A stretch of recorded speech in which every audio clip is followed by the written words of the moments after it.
One area that I know you were involved in, Dr. Levy, and I'm curious to hear your story, is the use of betaine.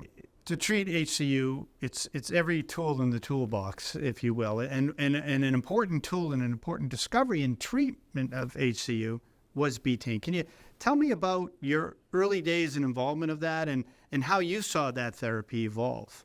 Yeah, this was fairly, again, early in the 1970s, maybe by mid-1970. I get a call one day from Dr. Stan Berlow in Wisconsin. I did not know Dr. Berlow. I knew of Dr. Berlow because he'd published a couple of papers on Homocystinuria, but I did not know him.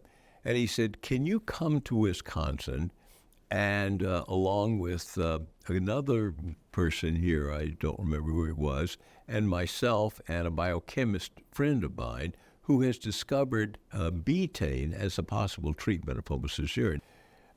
So I do. I go to Wisconsin. We met one day and with about 4 or 5 of us, and I'm learning for the first time about betaine and what this is. And it's a form of remethylating methionine, or it's stimulating the remethylation of methionine to reduce the homocysteine, because homocysteine then goes back to methionine. Methionine goes to homocysteine. It's a cycle. If you can enhance the remethylation, if you can enhance the ability of homocysteine to go back to methionine, you can reduce the homocysteine. That was the whole idea. And so this was a compound that I learned called betaine. And so the idea was, how do we get betaine into the patients with homocystinuria? Well, choline is the precursor of betaine, and choline was readily available.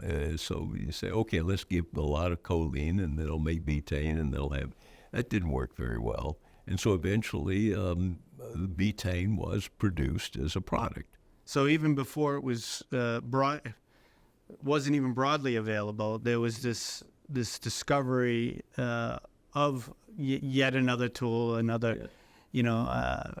part of the therapy, and you were involved in that. You were involved in understanding that and then evolving that to the point where it became broadly available to patients. Well, we began advocating for it, and eventually it was produced as a product and available, of course, in the market we know today. Yeah. What I'd